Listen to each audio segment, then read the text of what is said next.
Once upon a time in ancient India, there existed a mighty kingdom called Magadha, nestled on the fertile Indo-Gangetic plains in the east. Stretching across what we now know as the modern state of Bihar, Magadha claimed dominance over the vast eastern part of the land, an expanse roughly equivalent to the size of England. In its golden era, the kingdom held sway from its grand capital, Pataliputra, a city that echoes through history as modern-day Patna. Now, let us travel back to the year 326 BCE, a time when the legendary Alexander the Great, with his formidable army, stood on the banks of the Beas River in the western reaches of India. However, fate took an unexpected turn as whispers of the great Magadha kingdom's might reached the ears of Alexander's troops. Fearful of what lay ahead in the mysterious and powerful east, the soldiers mutinied, refusing to march any further. Reluctantly, Alexander, the great conqueror, had no choice but to turn his forces back, and it was during this journey that he met his demise. Yet, the story of Magadha's influence had been etched into history long before Alexander's ill-fated expedition. In the ancient epic Mahabharata, we encounter the Yadava clan, choosing to abandon their ancestral home on the Gangetic plains. Why? To escape the constant strife with their formidable eastern neighbor, Magadha, they embarked on a migration to the southwest, seeking solace near the desert ocean lands, far from the shadow of Magadha's dominance. Magadha's formidable reputation was not born in Alexander's time, it had roots in Vedic lore. The Atharva Veda, a sacred text, carries a charm against virulent fever, cheekily suggesting banishing the fever to the people of Magadha. In the Mahabharata, Magadha emerges as the mightiest kingdom, surpassing even the illustrious Kurus, the central figures in the epic. Through strategic alliances with smaller vassal states, Magadha held sway over the entire eastern expanse. The Yadavas of Mathura, situated in the west, faced Magadha's relentless aggression, leading to their ultimate migration to the seacoast near modern Gujarat. This retreat allowed Magadha's borders to expand, reaching the realms of the Kuru Panchal kingdoms, home to the famous Pandavas and Kauravas.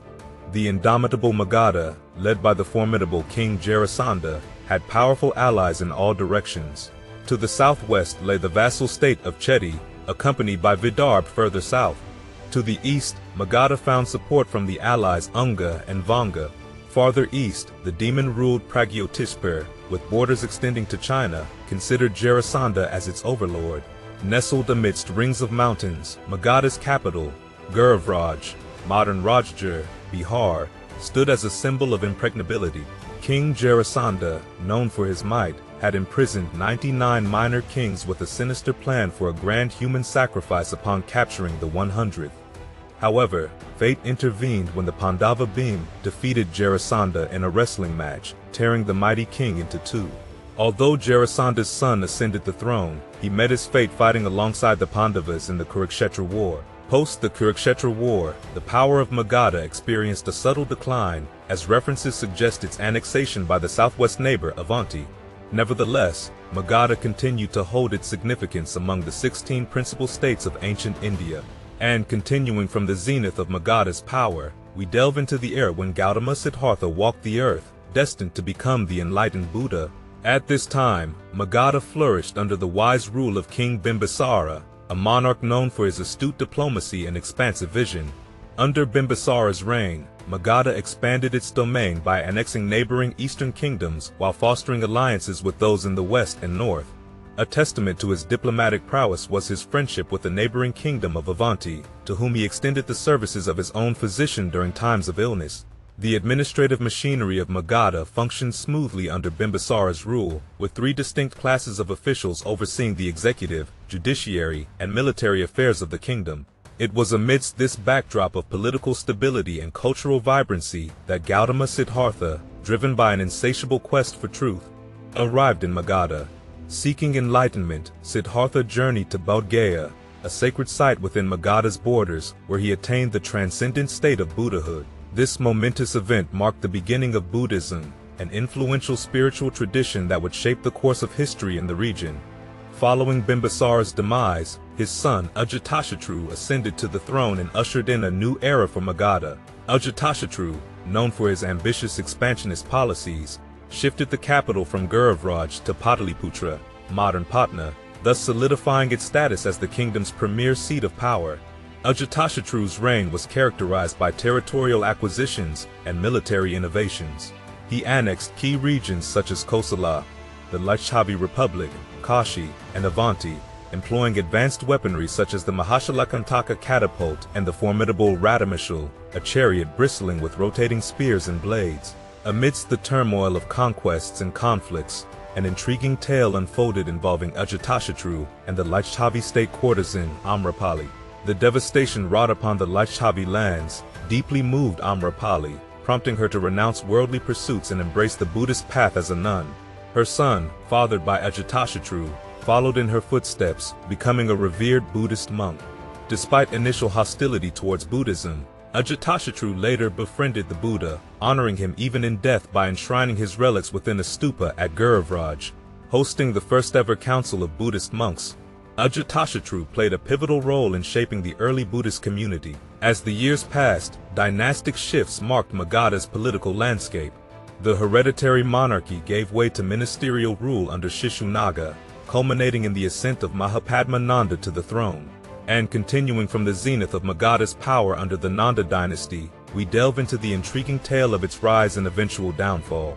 The origins of the Nanda dynasty are shrouded in mystery, yet historical texts unanimously depict Mahapadma Nanda, the founder of the dynasty, as a figure of humble birth and dubious lineage. Despite his humble origins, Mahapadma Nanda ascended to power through cunning and ambition, eventually becoming a paramour to one of the queens and orchestrating a coup to seize the throne.